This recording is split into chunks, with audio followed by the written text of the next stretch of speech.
Bismillahirrahmanirrahim. Mengawali hari dengan inspirasi dan ilmu di Embun Pagi. 102,3 Rasa FM ke Bandung, Beautiful Alhamdulillahirrabbilalamin. Assalamualaikum warahmatullahi wabarakatuh. Pendengar Embun Pagi, pagi ini di Rasa Embun Pagi kembali kita bertemu dengan Ustadz Dadang Komarudin. Assalamualaikum Ustadz. Waalaikumsalam warahmatullahi wabarakatuh. Sehat Mas? Iya. Alhamdulillah, cuman ada agak gangguan sedikit ini di perut. Ya, biasa pagi-pagi ya, mudah-mudahan sehat insya Allah. Iya Ustadz, jadi hari ini kita akan membahas apa ini Ustadz? Ini terkait dengan 4 perkara yang menjadikan manusia takut mati. Oh iya. 4 perkara yang menjadikan manusia takut mati ini terkait dengan apa yang diungkapkan oleh Imam Al-Ghazali. Siap Ustadz. Enggak Ustadz, silahkan disampaikan. Siap, terima kasih Mas. Bismillahirrahmanirrahim. Assalamualaikum warahmatullahi wabarakatuh. Alhamdulillahi wahdah alladzi sadaqa wa'dah wa nasara 'abdah wa a'azza jundah wa hazzamal ahzab wahdah. Asyhadu an la ilaha illallah wahdahu la syarikalah wa asyhadu anna Muhammadan abduhu wa rasuluhu la nabiyya ba'dah. Dengar rasa, alhamdulillah senantiasa kita panjatkan puji dan syukur kita kepada Allah Subhanahu wa taala atas limpahan karunia-Nya di kesempatan pagi hari ini, hari Ahad, tanggal 26 Juli 2020 bertepatan dengan tanggal 5 Zulhijjah 1441 Hijrah. 5 hari insyaallah jelang pelaksanaan Idul Kurban. Yang tentu saja mari kita siapkan hati kita siapkan keimanan kita untuk senantiasa hidup dalam garis ketaatan, ketundukan dan kepatuhan kepada Allah Subhanahu wa taala sebagaimana yang dibangun di dalam kehidupan Nabiullah Ibrahim alaihissalam. Bagaimana pondasi keimanan tentu saja senantiasa menjadi pilar yang demikian kokoh, demikian kuat sehingga kehidupan Ibrahim yang syarat dengan ujian pada akhirnya menghadirkan kemuliaan di sepanjang hayatnya dan dikenang sepanjang zaman. Inilah yang diabadikan oleh Allah di dalam Al-Quran, wa tarakna alaihi fil akhirin, dan kami abadikan untuk Ibrahim pujian yang baik di kalangan orang-orang yang datang kemudian. Dengar kasih, bagaimana yang tadi diungkapkan, insyaallah di kesempatan pagi hari ini tema kita terkait dengan 4 perkara yang menjadikan manusia takut akan mati. Kalau kita baca dari apa yang diungkapkan oleh Imam Al-Ghazali, ada 4 perkara ya, ada 4 hal yang menjadikan manusia itu takut akan mati. Yang pertama terkait dengan karena keinginan untuk bisa menikmati hidup lebih lama lagi. Jadi perasaan bahwa hidup itu akan lama begitu kan. Kalau dalam bahasa orang Sunda mah andeng-endeng gitu kan. Yang kedua terkait dengan rasa khawatir akan kehilangan kesayangannya. Dan yang ketiga, tidak tahu apa yang akan terjadi setelah kematian. Dan yang keempat, takut akan dosa-dosa yang selama ini ia lakukan. Kita akan coba kupas satu demi satu, insyaallah nanti bareng dengan Mas Wahyu. Ya, kita akan sharing dan tentu saya undang sahabat-sahabat pendengar AC di 0812 210 23. Sekali lagi di 0812 210 23. Pendengar AC, terkait dengan 4 perkara yang menjadikan manusia takut akan mati menurut Imam Al-Ghazali, yang pertama itu karena dia ingin lebih lama menikmati dunia, sehingga apa yang kemudian dia cari, apa yang dia perjuangkan tentu saja orientasinya lebih kepada urusan dunia. Dia tertipu dengan dunianya dan kemudian pada akhirnya justru terjebak dengan kehidupan dunia yang sementara waktu, sampai akhirnya justru malah dia melupakan kehidupan akhirat yang sesungguhnya dari kehidupan yang kekal dan abadi. Bermegah-megahan dalam urusan harta karena memang punya target-target yang sangat luar biasa untuk tujuan dunianya. Kita bisa baca di dalam surah At-Takasur ya, surat ke-102. 8 ayat di surah At-Takasur ini memberikan pembelajaran kepada kita tentang bagaimana karakteristik orang yang dilenakan dengan dunianya, dengan kemegahan dunianya, sampai kemudian menjadikannya lalai akan waktu, lalai akan tugas hidupnya untuk mengingat Allah Subhanahu wa taala dari tugas hidup yang tentu pada kiranya akan memberikan kemuliaan. Namun sayang ternyata kehidupan dunia justru malah melenakannya. Alhaakumut takatsur. Megah-megahan telah melalaikan kamu. Hatta zurtumul maqabir. Sampai kamu masuk ke dalam kubur. Kalla saufa ta'lamun, janganlah begitu, kelak kamu akan mengetahui akibat perbuatanmu itu. Tsumma kalla saufa ta'lamun, dan janganlah begitu, kelak kamu akan mengetahui. Kalla law ta'lamuna ilmal yaqin, janganlah begitu jika kamu mengetahui dengan pengetahuan yang yakin. Latarawunnal jahim, niscaya kamu benar-benar akan melihat neraka jahim. Tsumma latarawunnaha ainal yaqin, dan sesungguhnya kamu benar-benar akan melihatnya dengan ainul yaqin. Tsumma latus'alunna yauma idzin 'anil na'im. Kemudian kamu pasti akan ditanyai pada hari itu tentang kenikmatan yang kamu megah-megahkan di dunia itu. Nah, dengan rasa inilah ayat yang tentu saja selayaknya kita jadikan sebagai bahan muhasabah, bahan untuk terus mengoreksi dan mengevaluasi terkait dengan apa yang sudah kita bangun di dalam kehidupan kita. Tujuan hidup kita tentu saja kalau kita melihat ayat dari surah At-Takasur, 8 ayat ini mengisyaratkan kepada kita jangan sampai kemegahan dunia menjadikan kita lupa akan segala-galanya, lupa waktu, lupa tugas hidup sebagai hamba Allah yang pada kiranya hanya menyengsarakan bahkan menghinakan dirinya. Jadi poin yang pertama terkait dengan perkara-perkara yang menjadikan manusia takut akan mati, kata Imam Al-Ghazali itu terkait dengan karena adanya keinginan menikmati dunia yang lama. Sehingga ada ungkapan kalau bisa hidup 1000 tahun. Sehingga ada, pernah ya dulu ada puisi yang berjudul Aku Ingin Hidup 1000 Tahun. Walaupun sebetulnya kan ini juga kalau kita kembali kepada konsep Al-Quran tentu saja hal yang tidak mungkin ya. Jangankan untuk 1000 tahun.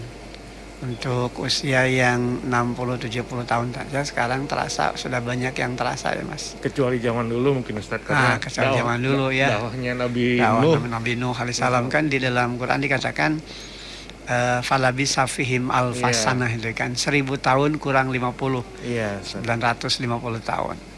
Ini kan tentu ada target-target hidup ya yang kemudian dibangun dalam kehidupan Nabiullah Nuh alaihissalam yang untuk berdakwah.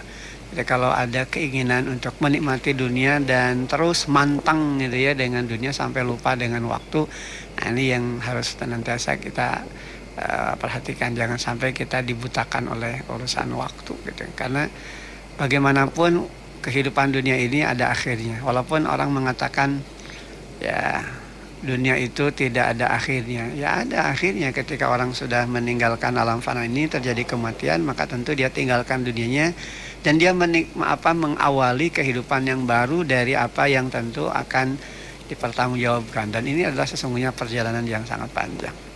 Nah, ini yang pertama dengan rasa. Yang kedua terkait dengan rasa khawatir akan kehilangan kesayangannya. Takut akan hilang hartanya, takut akan hilang jabatannya, pangkat dan kedudukannya.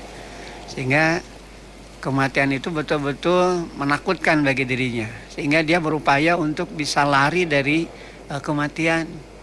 Ya kan, padahal kemanapun kita pergi, kemanapun kita lari, kita tidak akan mungkin bisa lari dari urusan kematian. Ya kan? Kita bisa lihat di dalam surah Al-Jumu'ah, itu kan.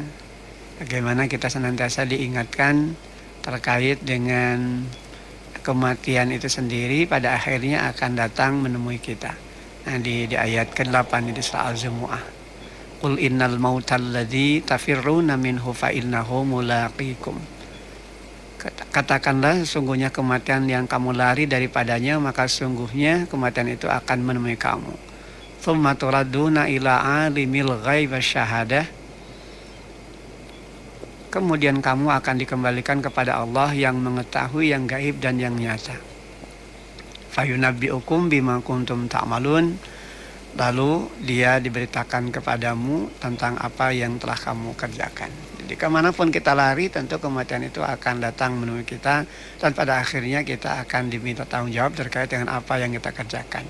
Dan tentu saja diberitakannya terkait dengan apa yang dilakukan. Inilah bagian dari episode perjalanan hidup ya Mas Ayu, yang nanti akan diperlihatkan oleh Allah.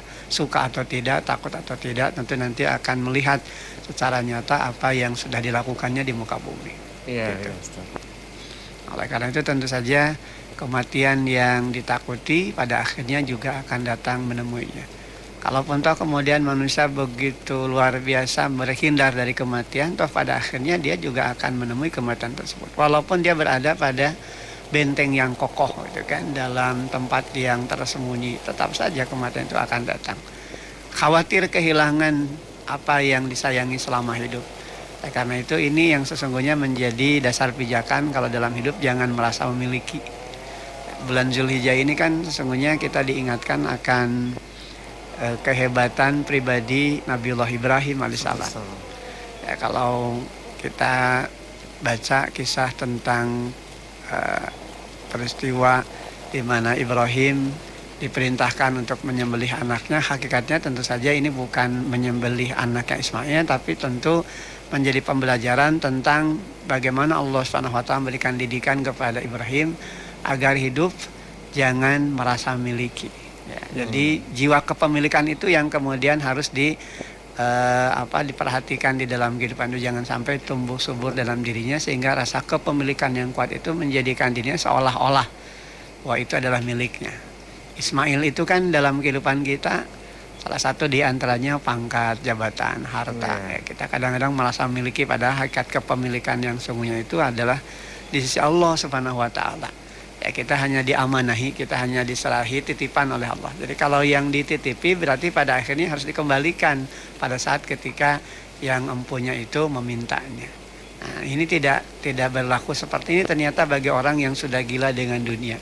Sehingga ketika dia berusaha berjuang, kata orang Sunda paeh poso, duguh lepat nyawa ya Mas Ayu, untuk urusan dunianya, dia merasa seakan-akan apa yang dia dapatkan itu miliknya. Ya, sama seperti kisah Qorun kan. Kenapa Qorun pada akhirnya ditenggelamkan oleh Allah, dibenamkan di dalam bumi? Karena dia merasa apa yang diperjuangkan, apa yang dicarinya itu adalah hasil milik usahanya sendiri. Padahal sesungguhnya itu ada keterlibatan Allah yang memberikan anugerah rezeki kepadanya. Namun sayang ternyata lupa, akhirnya justru malah membinasakan dirinya.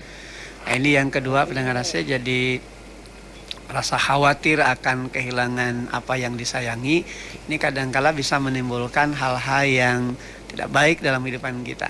Akhirnya kita jadi tidak nyaman hidup, ya kan? Kehilangan sesuatu dipikirkan, akhirnya jadi sakit secara fisik, akhirnya juga dalam kaitan psikis juga terganggu. Nah, kondisi sekarang kan banyak seperti itu ya Mas Ayu. Jadi ya, karena urusan mikiran harta wae gitu kan. Jadi loba kasihan loba kakeung. Belum lagi yang berusaha menghalalkan segala cara itu untuk dia. Mendapatkan harta itu. Mendapatkan harta, karena bagaimanapun tentu ini justru malah bisa menjadi masalah bagi dirinya gitu kan. Di awal mungkin dia seakan-akan aman gitu kan, dia mendapatkan apa yang diinginkannya, terus begitu kan menumpuk-numpuk hartanya dengan kemegahannya. Makanya tadi diingatkan di dalam surat Takasur itu kan, alhaakumut takasur hatta zurtumul maqabir. Bermegah-megahan telah melalaikan kamu. Jadi urusannya Allah Subhanahu wa taala tidak pernah melarang kita untuk mendapatkan target dunia, silahkan saja. Tapi sering saya sampaikan majratul akhirah. Urusan dunia itu jadi modal ladang bagi akhirat gitu kan. Jangan sampai urusan dunia terus-terusan dikejar tapi kemudian target akhirat dia tidak miliki. Akhirnya ketika dia menghadap Allah, dia tidak punya bekal apapun yang bisa menyelamatkan dirinya. Nah, ini yang sekarang ini justru terjadi ya di dalam kehidupan kita. Banyak orang-orang yang bahkan kemudian menggadaikan imannya, menggadaikan idealisme akidahnya karena untuk tujuan dunia yang sementara waktu. Wa na'udzubillah min dzalik, kita berhindar diri jangan sampai hal itu terjadi dalam kehidupan kita. Nah, ini kemudian yang ketiga pendengar AC, perkara yang menjadikan manusia itu takut akan mati karena dia tidak tahu apa yang akan terjadi setelah kematiannya. Ini memang karena perkara gaib ya Mas. Jadi karena perkara gaib dia tidak akan tahu. Tapi kadangkala justru seringkali diingatkan tidak makin sadar gitu ya. Orang setiap hari melihat peristiwa kematian. kematian itu pasti bakal terjadi dalam dirinya. Iya. Bahkan digambarkan dalam Al-Quran sebuah keniscayaan. Kullu nafsin dha'iqatul maut. Setiap yang berjiwa itu akan merasakan mati. Tsumma ilaina turja'un, kemudian hanya kepada kamilah kembalimu. Artinya kematian itu niscaya pasti gitu kan. Iya, betul. Tapi anehnya justru peristiwa itu tidak menggerakkan hatinya untuk makin sadar. Bekal naon dia kudu dibawa ketika orang dipanggil menghadap Allah, esok atau lusa kita juga pasti akan dipanggil. Perasaan teh lamun aya nu maot teh ngan bature unggul anu bakal maot teh urang mah moal gitu kan. Nah, ini kan yang keliru ya, yang kemudian harus dirubah mindsetnya gitu kan. Kalau melihat terjadi kematian esok atau lusa, bahkan sejam yang akan datang atau kurang dari itu, bisa jadi kita juga akan mengalami hal yang sama. Pernah saya akan mendapatkan satu kejadian ya, peristiwa 1 jam setelah pemakaman, ternyata sejam kemudian pulang dari pemakaman ada orang yang dipanggil menghadap Allah Subhanahu wa taala. Sejam yang lalu dia mengantarkan kerabatnya, sejam kemudian justru dia dipanggil menghadap Allah. Artinya jangankan untuk yang hari esok begitu ya, untuk sejam yang akan datang saja kita tidak pernah tahu apa yang bakal terjadi. Sehingga Quran mengisyaratkan kepada kita wal tandur nafsum ma qaddamat lagat. Dan hendaklah setiap diri memperhatikan apa yang diperbuat untuk hari esok akhiratnya. Kematian itu kan tentu bagian dari keniscayaan. Persoalannya bukan pada persoalan takutnya atau tidak takutnya, tapi bekal apa yang sudah kita bawa. Ya, ditakuti atau tidak ditakuti tetap ada maut mah datang gitu kan. Ini yang harus menjadi modal hidup kita untuk makin sadar bahwa kematian itu keniscayaan, dan kemudian melakukan perubahan terbaik dalam kehidupannya dengan perbekalannya gitu. Jangan sampai kemudian dilenakan dengan waktunya. Makanya kan kenapa Quran juga berisyarat dan memberikan isyarat kepada kita tentang ruginya manusia dengan waktu kan. Dengan ayat itu kan singkat sekali ya, tapi tentu dari dari ayat itu memberikan pembelajaran kepada kita pentingnya kita menghargai waktu. Bahkan Quran juga mengisyaratkan ayat-ayat yang diawali dengan waktu, dengan waw qasam, dengan waw sumpah itu kan, wal asr wal duha itu kan, wal lail wan nahar. Ini tentu saja menjadi pelajaran kepada kita bahwa waktu-waktu dalam kehidupan kita acap kali memang tidak pernah menunggu kita, tahu-tahu aja gitu kan. Dalam kehidupan keluarga aja kan, anak-anak kita yang kemarin itu masih kecil, perasaan teh asal leutik keneh, ternyata sekarang sudah dewasa. Iya, ada yang sudah manjing dewasa gitu kan. Ini harus senantiasa menjadi pelajaran bagi kita bagaimana kita menumbuh suburkan kembali kesadaran bahwa apa yang bakal terjadi nanti sekalipun kita tidak ketahui tentu harus kita persiapkan gitu kan. Jadi kata orang Sunda mah ulah sologoto, jangan seenaknya saja hidup itu. Kenapa? Karena dalam kehidupan ini ada yang mengatur hidup dan kehidupan kita, Allah Subhanahu wa taala. Skenario kita dalam menjalani hidup harus jelas. Sehingga nanti episode perjalanan hidup kita sebagai manusia ini dalam menjalani hidup ya juga jelas begitu kan, apa yang harus kita persiapkan. Kemudian tatkala kita kembali kepada Allah, bekal apa yang betul-betul bisa menyelamatkan kita. Karena perbekalan secara lahiriah tidak kita butuhkan gitu kan. Kain kafan juga hancur ya kan. Kalau kita hitung-hitung malah Mas, orang sudah meninggalkan alam panah ini kan, yang dibawa secara fisik itu kan perkara-perkara yang dulu diperjuangkan demikian luar biasa, pada akhirnya hanya 3 lembar kan yang dibawa kain kafan. Kemudian tambah kapas, kemudian tambah kapur barus. Selama hidup kadang-kala ada di antara kita yang tidak suka dengan kapur barus, berhindar dari kapur barus dengan baunya. Tapi kalau sudah meninggal, kata orang Sunda wayahna gitu kan, ditaburi dengan kapur barus. Bahkan mandi juga nanti dimandikan dengan kapur barus ya kan. Selain dengan daun bidara itu kan bisa dengan kapur barus. Bayangkan sesuatu yang dibenci ketika hidup, kalau sudah mati ya bagaimana yang hidup gitu kan, dimandikan dengan kapur barus. Walaupun ketika hidup kita tidak suka dengan kapur barus, baunya saja aromanya tidak menyenangkan, menyengat.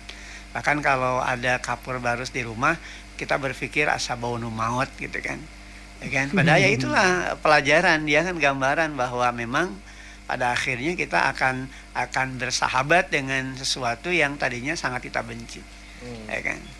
Dulu ketika kita hidup, tidur pun di risbang yang nyaman. Ketika sudah meninggalkan alam fana ini, wayahna kudu aya dihandap gitu kan, dipindahkan dari risbang yang bagus, ya kasur yang bagus, kasur yang empuk, dipindahkan di bawah.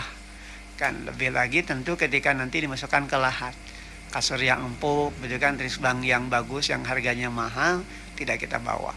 Jadi hanya itu yang nempel dalam diri kita ya. Kalaupun toh pakai minyak wangi juga akan hilang. Bahkan kemudian kain kafan yang melekat di dalam tubuh kita juga pada akhirnya satu demi satu akan hancur dengan sendirinya.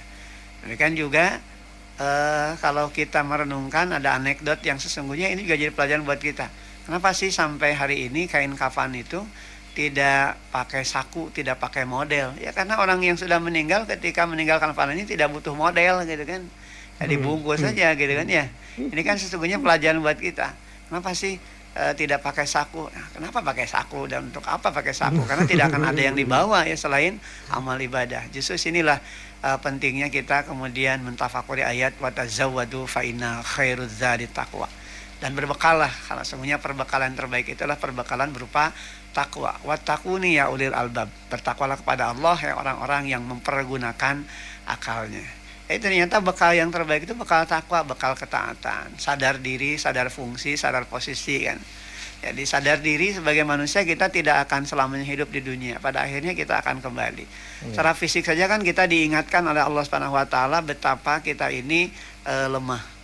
Tidak ada manusia yang kuat, tidak ada manusia yang hebat. Kalau sudah katakanlah bertambah usia dalam hitungan nominal, bukan makin kuat tapi makin lemah. Yeah. Bahkan hakikatnya sesungguhnya bukan bertambah usia itu, berkurang jatah gitu kan. Kalau kita baca surah Yasin ini di ayat ke-68 ini ya. Ini pelajaran buat kita. Wa man nu'ammiruhu nunakkishu fil khalqi afala yaqilun. Dan barang siapa yang kami panjangkan umurnya, niscaya kami kembalikan dia kepada kejadiannya. Maka apakah mereka tidak memikirkan? Kejadian awal manusia itu lemah. Ya kan? Ketika saat dilahirkan kita butuh bantuan orang lain. Segala sesuatunya memerlukan orang lain.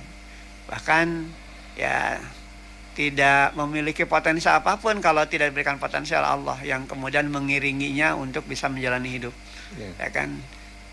Diberikan pendengaran, diberikan penglihatan, diberikan hati oleh Allah. La'allakum tashkurun, agar manusia itu bersyukur. Kalau sudah kondisinya seperti bayi, kata orang Sunda tewalakaya, tewalakaya. Segala didinya, mas. Nauzubillah min dzalik, kita berdoa kepada Allah jangan sampai kita dipikunkan, jangan sampai kita mengalami kondisi lemah di mana dari segala sesuatu di situ begitu ya. Buang air kecil, buang air besar, pokoknya tidak berdaya. Akhirnya ya seperti bayi gitu ya. Kadang-kadang orang yang kalau sudah pikun kan kembali ya kata orang Sunda bubudakeun gitu ya. Dan dia seperti anak-anak aja gitu kan. Sehingga tidak lagi menyadari apa yang dilakukannya. Nah ini yang harus senantiasa menjadi bahan muhasabah ya bagi kita.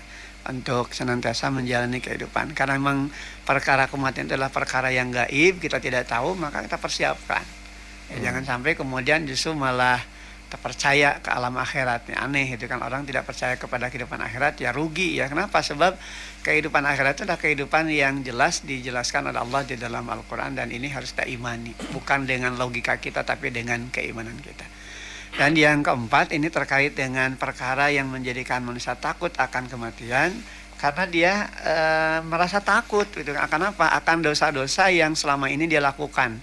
Nah ini tentu saja ada nilai plusnya ya, nilai positif. Kalau orang takut akan dosa yang selama dilakukan, tambah tentu saja dengan apa? Dengan kesadaran untuk meningkatkan investasi ibadah dan amal soleh. Jangan takut mati tapi menyiapkan bekal gitu ya. Tahu bahwa perjalanan yang akan dilewati itu panjang, tapi dia santai aja gitu dengan urusan dunia, dengan urusan akhirat ya, tidak ada target begitu ya. Dari dulu sampai sekarang tidak ada perubahan. Salatnya gitu-gitu keneh gitu kan, ya, ibadahnya gitu-gitu keneh gitu ya, tidak ada peningkatan. Padahal pribadi muslim yang berkarakter itu adalah pribadi muslim yang tentu makin berubah.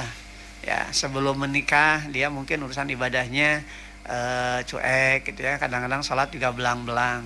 Setelah menikah harus berubah. Kenapa?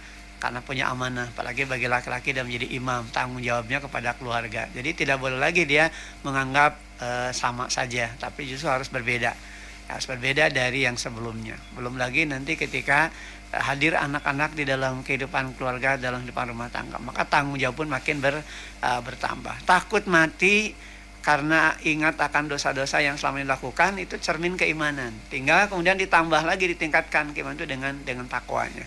Dan nggak ukur sieun nungkul gitu kan. Tapi bagaimana mempersiapkan perbekalan terbaik agar tatkala kita menghadapi kematian itulah yang nanti akan menempatkan kita pada derajat yang mulia di sisi Allah Subhanahu wa taala. Iya, Nah, ini yang kalau kita baca di dalam Al-Qur'an, orang yang sukses dengan kematiannya adalah mereka-mereka yang tatkala dipanggil menghadap Allah Subhanahu wa taala, dia mendapatkan kemuliaan di sisi Allah Subhanahu wa taala. Kita bisa baca di dalam surah Al-Fajr itu ya, di surat ke-89 di ayat ke-27 sampai ayat terakhir di ayat 30. Ya ayyatuhan nafsul mutmainnah, jiwa-jiwa yang tenang. Irji'i ila rabbiki radiyatan mardiyah. Kembalilah kepada Tuhanmu dengan hati yang puas lagi diridainya. Fadkhuli fi ibadi, maka masuklah ke dalam jamaah hamba-hambaku. Wadkhuli jannati, masuklah ke dalam surgaku. Nah, ini tipe manusia sukses. Jadi orang yang sukses dalam pandangan Allah dan sukses yang sejati itu adalah manakala dia memungkas lembaran perjalanan hidupnya, ketika kematian datang dalam kehidupannya, dia disambut gembira oleh Allah.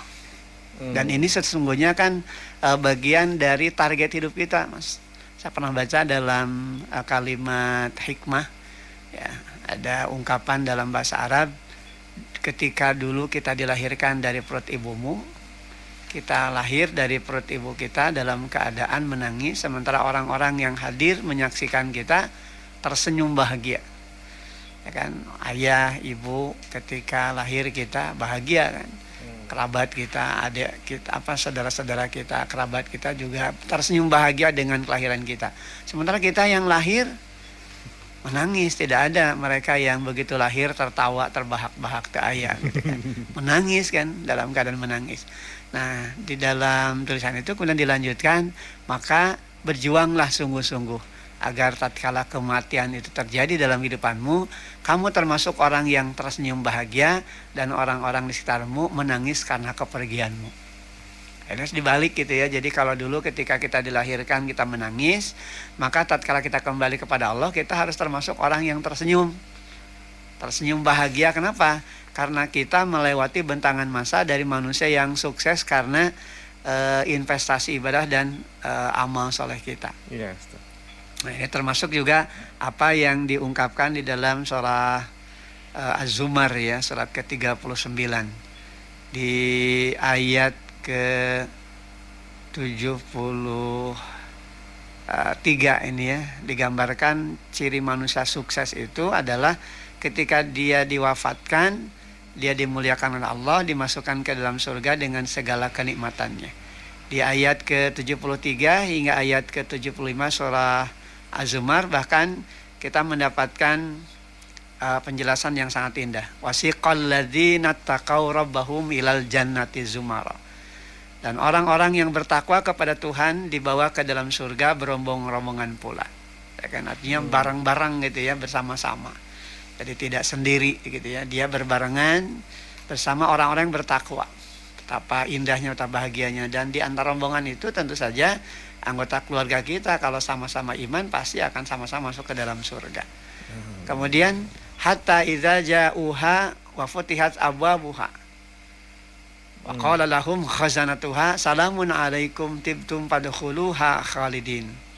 Sehingga apabila mereka sampai ke surga, sedang pintu-pintunya telah terbuka, dan berkatalah kepada mereka penjaga-penjaganya, siapa? Para malaikat, kesejahteraan dilimpahkan atasmu, berbahagialah kamu, maka masukilah surga itu sedang kamu kekal di dalamnya. Jadi sambut gembira, dipersilahkan untuk masuk ke dalam surga. Bayangkan betapa indahnya kan karunia Allah seperti itu kepada mereka yang memang investasi hidup ketika di dunia, investasinya dengan ibadah amal soleh. Bahkan dikatakan mereka-mereka yang memang sejak hidupnya selalu dalam keimanan kepada Allah, pasti akan muncul karakternya dengan senantiasa bersyukur pada Allah. Wa qaulul hamdulillahilladzi sadaqana wa'dahu wa awrasana al-ardha natabawwa'u minal jannati haitsu nasya wa ni'ma ajrul amilin. Dan mereka mengucapkan segala puji bagi Allah yang telah memenuhi janjinya kepada kami dan telah memberi kepada kami tempat ini, sedang kami diperkenankan menempati tempat di dalam surga di mana saja yang kami kehendaki. Maka surga itulah sebaik-baik balasan bagi orang-orang yang beramal. Jadi orang-orang yang masuk ke dalam surga itu bersyukur pada Allah. Dan inilah sifat mereka yang memang karakternya ketika hidup dunia juga selalu bersyukur pada Allah. Sehingga akan terlihat jelas begitu ketika mereka dimasukkan Allah ke dalam surga, dia tidak menyombongkan dengan amalnya karena tidak ada yang layak disombongkan dari amalnya. Amalnya itu tidak bisa menjadi sebab dia masuk surga. Karena yang menjadikan sebab dia masuk surga itu hanya rahmatnya Allah gitu kan, kasih Allah Subhanahu wa taala. Coba bagaimanapun dia ibadah kepada Allah dengan ibadah yang terus-menerus panjang hayatnya, itu tidak akan bisa menggantikan nikmat karunia Allah yang dianugerahkan kepada dirinya. Kenikmatan Allah itu lebih banyak dibandingkan dengan apa yang dia kerjakan dengan ibadahnya. Bahkan kemudian mereka akan melihat para malaikat, dinyatakan di ayat ke-75-nya, wataral malaikata hafina min haulil arsy wa yusabbihuna bihamdi rabbihim wa qudiya bainahum bil haqqi wa qila alhamdulillahi rabbil alamin. Dan kamu akan melihat malaikat-malaikat berlingkar di sekeliling arsy bertasbih sambil memuji Tuhannya, dan diberi putusan di antara hamba-hamba Allah dengan adil dan ucapkan segala puji bagi Allah Tuhan semesta alam. Luar biasa ini mereka-mereka yang investasi hidupnya dengan investasi ibadah dan amal soleh. Tapi coba Mas Ayu bayangkan kalau gambarannya seperti apa yang tergambar pada surah Al-Anbiya. Surat Al-Anbiya itu surat ke-21 ya, di ayat ke-98 begitu kan. Bahkan sampai ayat yang ke-100 begitu ya. Kita bisa melihat di ayat yang ke-97 nih ya, ayat 97. Waqtarabal wa'dul haqqu fa idza hiya syahisatun absarul ladzina kafaru. Dan telah dekatlah kedatangan janji yang benar dari hari berbangkit, maka tiba-tiba terbelalaklah mata orang-orang yang kafir. Kemudian mereka berkata, ya wailana qad kunna fi ghaflah min hadza bal kunna zalimin. Aduhai celakalah kami, sungguhnya kami adalah dalam kelalaian tentang ini, bahkan kami adalah orang-orang yang zalim. Jadi saat hari berbangkit tiba, hari perhitungan dilakukan, ternyata mereka termasuk orang-orang yang rugi. Kenapa? Karena mereka nanti akan menerima kitab amalan mereka dari kirinya. Dan itu gambaran betapa buruknya apa yang nanti bakal terjadi. Sehingga mereka mengatakan kalimat, ya wailana qad kunna fi ghaflah min hadza bal kunna zalimin. Aduhai celakalah kami, sungguh kami adalah dalam kelalaian tentang ini. Lalai tentang apa? Lalai tentang apa yang nanti bakal terjadi di hari esok, hari kebangkitan, hari kiamat. Bahkan dia mengatakan bal kunna zalimin, aku termasuk orang-orang yang zalim. Kalau dia disebut zalim pasti dia akan marah. Tapi nanti di akhirat justru dia akan mencerca dirinya sendiri. Bahkan saking mengerikannya kondisi saat itu digambarkan di ayat yang ke-100 Al-Anbiya ini kan. Lahum fiha zafir walahum fiha la yasmaun. Mereka merintih di dalam api dan mereka di dalamnya tidak bisa mendengar. Ini saking dahsyatnya gitu kan hari perhitungan, hari pembalasan. Ketika mereka disiksa, ketika mereka berada dalam api yang bergejolak, dalam api yang menyala-nyala, mereka merintih, mereka menjerit, tapi jeritan mereka sudah tidak lagi bisa didengar oleh diri mereka sendiri. Logikanya kalau kita menjerit, jangankan orang lain, diri kita sendiri kan pasti mendengar. Ini di akhirat nanti orang menjerit, tapi jeritan diri sendiri sudah tidak didengar oleh dirinya. Kenapa? Saking menakutkannya, saking mengerikannya saat itu. Lahum fiha zafir. Bahkan kemudian beberapa mufassir menyatakan sulit rasanya katanya untuk menterjemahkan kalimat lahum fiha zafir. Kenapa? Karena pengertian lahum fiha zafir itu pengertian yang sangat mengerikan. Ya, mereka merintih dengan rintihan yang amat sangat luar biasa. Sampai-sampai kemudian la yasmaun, mereka tidak lagi bisa mendengar apa yang mereka teriakan.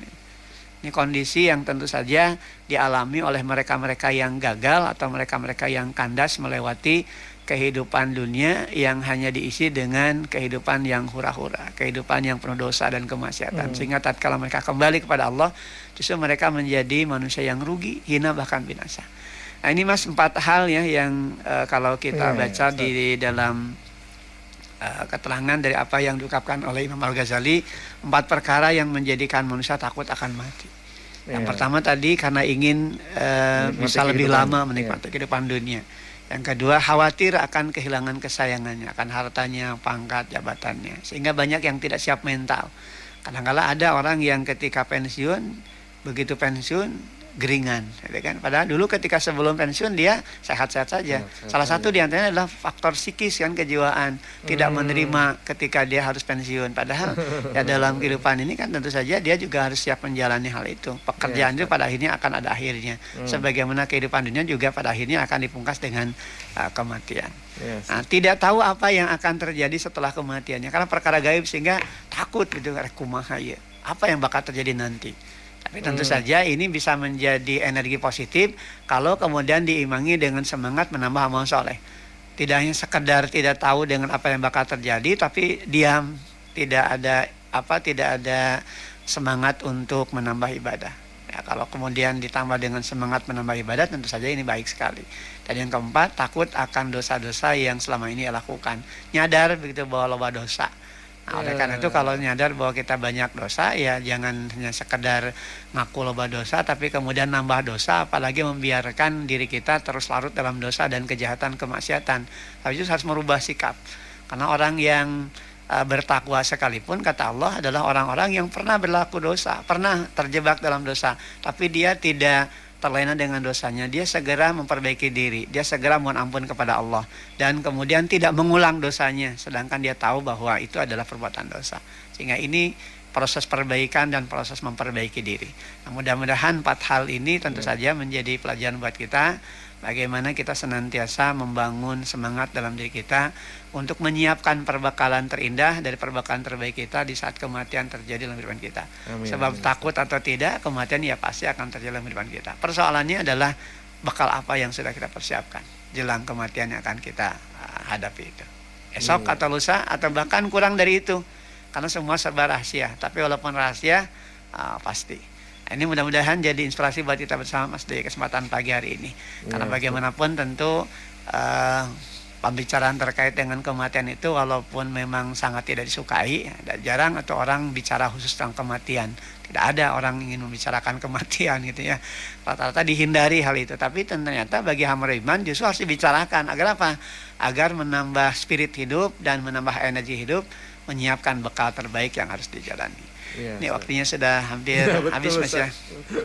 Ini Ustaz, maka ditutup aja mungkin. Ya. Baik pendengar AC, mudah-mudahan apa yang dipapar di kesempatan pagi ini menjadi ilmu, menjadi pencerahan bagi kita, dan semoga kita termasuk orang-orang yang betul-betul menyiapkan waktu-waktu terbaik dalam kehidupan kita, menjadi waktu yang penuh dengan prestasi, waktu yang syarat dengan nilai ibadah dan amal saleh. Subhanakallahumma wa bihamdika asyhadu an la ilaha illa anta astaghfiruka wa atubu ilaik. Alhamdulillahirabbil alamin. Assalamualaikum warahmatullahi wabarakatuh. Waalaikumsalam warahmatullahi wabarakatuh. Alhamdulillah